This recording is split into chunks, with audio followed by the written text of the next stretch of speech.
Howdy, everyone. So, welcome back to episode 2 of Beginner Tips and Tricks and Ideas. On this episode, I'm planning to cover some of the Amatoy House things and additionally how to get more powder, crystals, and things like that. So, hope you enjoyed the video and let's get into it. Alrighty. So, for the Amatoy stuff, let's go ahead and go to the Amatoy House. There are few specific things that you can do to get your Amatoy house leveled up, etc. But did it the most simplest way is you always collect your reward in the beginning of the day.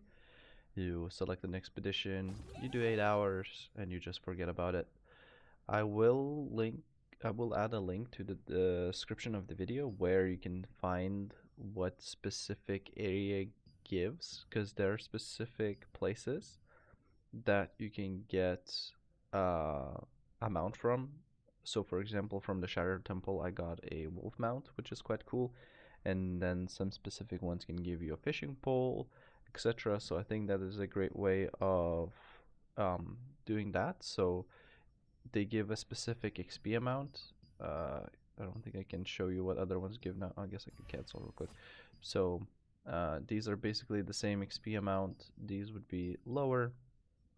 So for example, if you don't care to level up too fast, you can just focus on farming one of them so that you could get stuff from it. But clearly Shattered Temple 20,000 XP, that's more than enough if you're farming for a specific mount. I'm just doing Talandre because I'm hoping to get something out of this, like the Whispering Fishing Rod. That would be quite cool. I already have a gold fishing rod that I achieved from the Mystical Globes, but that would still be quite cool to drop. So you can also check it out in the baggie without going to um, the Reddit link that I'm gonna link. So see, cracking fishing rod in that one. I don't know if it. Let's find out if it shows the mounts, because I feel like it's not gonna show the mounts. It's just gonna show the fishing rods. For example, I know that I dropped a wolf from here. Yeah, so see, it doesn't show the mount. So the Reddit link will show you where the mount is. So again, every day, go to whichever one you wish. Select. Make sure you're selecting with the up arrow. That's gonna give you more resources. And then I personally do 8 hours, and then after I come back from work or doing activities, I just collect it and I start it again and I don't think about it. You can farm it each hour. That will give you a bit higher chance of getting specific things, but that means you have to sign in every hour or be present. And since my day is usually quite unpredictable, I just leave it and I'll leave it as is with 8 hours.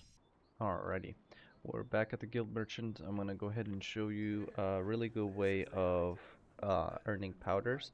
I wouldn't recommend just buying these because you can buy, you should be buying more relevant resources. I'm just gonna use this to go ahead and showcase a way to earn powder. So I'm gonna buy 8 boxes just so that I have a higher chance. I'm gonna open the same item and that's gonna give me great swords. So, in order to get a good amount of magic powder, right, the essence, what most people do is dissolve items they don't need. So if I dissolve this, I get 20 blue powder, and I have a chance of getting between 0 and 2 purple powder, which is pretty good. That is a decent way of earning powder and keeping your inventory decluttered. Again, I would keep purple items as much as you can, the ones that you need. So for example, if you need a lot of endurance, try to keep like armor pieces with endurance, rings with skill damage boost, and so you really need some solent, then I only wouldn't sell them, because if you're gonna be buying them later on anyway, then what's really the point in selling them off? But what I do want to show you is that you see you get 20, right? So if it has nothing, if it has no levels, no trades, no nothing, right? One thing that you can do is level it up, but I wouldn't really recommend doing this because the growth stones are kind of a commodity at the moment with all of the level 12 weapons and things like that. So what you can do instead of leveling them up is going to your traits, picking the sword, and say I have another mana regen. Let's put this in. So now it has 2 traits, right? So if you go back to trying to dissolve it, now it gives 70. So we just got a 50 powder increase by doing 2 items. So instead of 40, we now up to 70. So we made 30 powder for 1 trait. That does require some solid, but if you keep stacking it, you can also unlock traits, which is not too expensive. Let's trade it up again. Let's see, what's this? Critical hit, heavy attack, heavy attack. See, heavy attack. Let's do a double stack of heavy attack. And then the very last one, we'll stack the 2 that didn't match. So now we have 2 items with some traits on them. So if we dissolve this one, we get 290.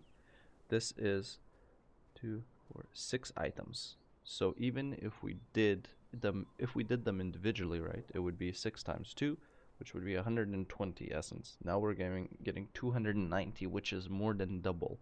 So we're saving on equipment, we're saving on solent we use, and we just get a huge benefit on getting powder.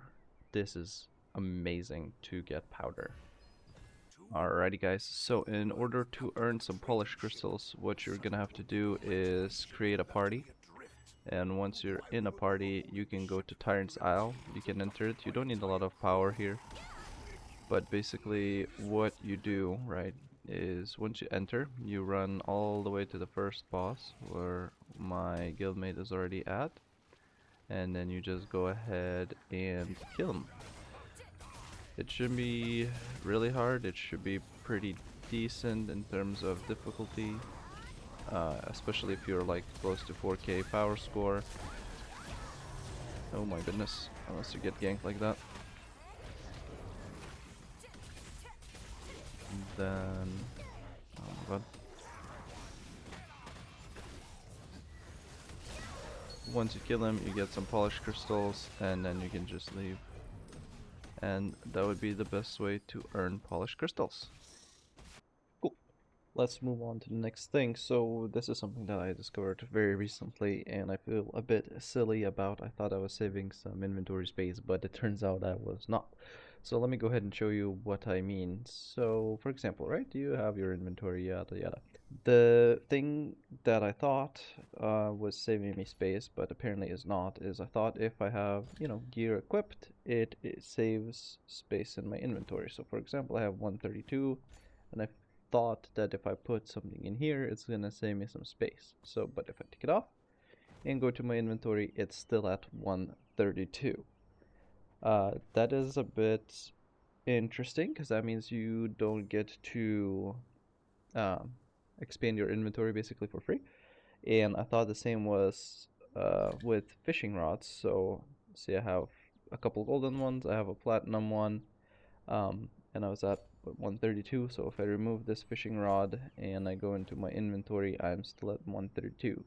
So it does not matter if my fishing rod is in my on my character or in my inventory, it still uses up your slot. So keep that in mind when you're building your character so you don't waste too many slots of your inventory.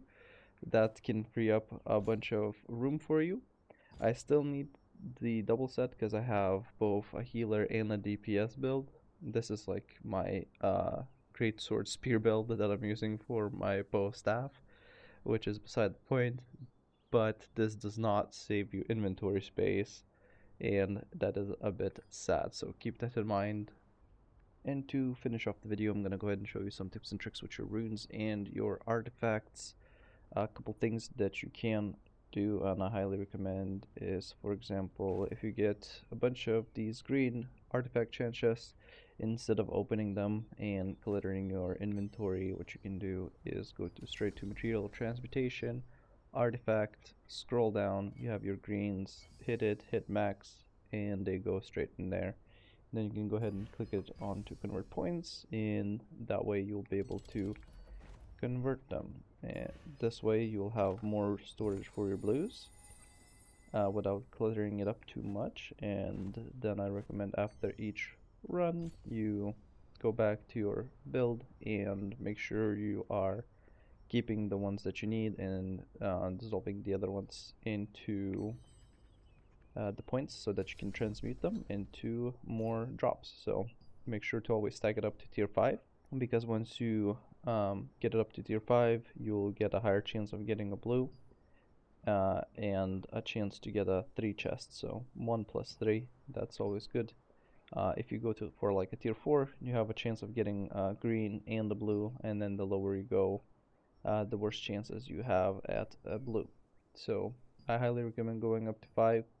Honestly, 3 looks like a decent gamble if you don't want to waste too much points, because it's 8 and 8.5.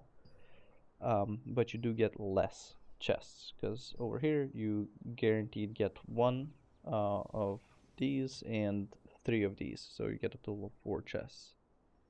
That is a great way to do your artifacts. Sorry, now going back to the runes, right? It is gonna get very cluttered, so what you can do is go through every single one, but that's a bit of a pain in the butt. When you're leveling them up, just simply press on common, uncommon, convert them, and the same applies here as well. So stack them up, go for the maximum tier, tier 4. With this, you'll have a guaranteed rune chest, so either a 1 or a 2, or you can get chaos rune. Chaos runes are kind of like regular runes. They give you the same points as, if I remember correctly, but the difference with a chaos rune is that the main stat, so in this case magical critical hit chance on the weapon, is gonna be higher than the regular rune magic critical hit chance. So if we can go ahead and find it, that's a heavy. Question is if I have it. Magical hit chance. It's not a crit, but it's still at 30, and it doesn't go above 30. So you get 10 extra points in the main skill, but the downside is that you get a negative effect. So in this case, collision chance for me, bow staff or bow wand, collision chance doesn't really matter. But if you're a tank or something similar, it might affect your performance. So make sure to stack them, and then as well, instead of just clicking on rare and getting all of your 60s out of the way, I recommend going down and only dissolving the ones that are not leveled up. This way you won't lose what you need. Additionally, I do need to go through them and sort them out and get rid of some of the duplicates, that which would save me some backspace, but I'm not too worried about that at the moment. So those are the 2 things that you can do. I also highly recommend making sure you open the correct chests. So for example, if you're starting off with runes, you will have plenty of chests that give you both blue and green. So the quickest way to level up your runes is to do open world farming till you max out your level 20 runes, so the gray runes, the commons. Once those are leveled up, then you want to start opening the chests that have a chance to give you a green one. Once they reach level 40, then you would want to start opening up the blues. Once you open blues, they're gonna go from 40 to 60, but it is incredibly difficult to skip levels by just opening straight up blues, because you won't have a high enough chance to do so. So again, start with the grays, go up to greens, and then once greens are at level 40, start opening the blues, and that will get you up to level 60 runes. It's not a terrible grind. Right now it's a bit harder since we don't have dimensional trials, but once those come back, it should be a bit easier to do.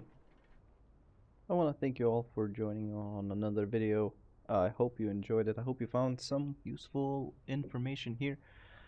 Next videos are going to be a bit harder to come by because I am starting to run out of some ideas on how to share the knowledge, because some of the stuff you might know about, some you might not. Hopefully you'll be able to take away something good from this and be able to progress in the game.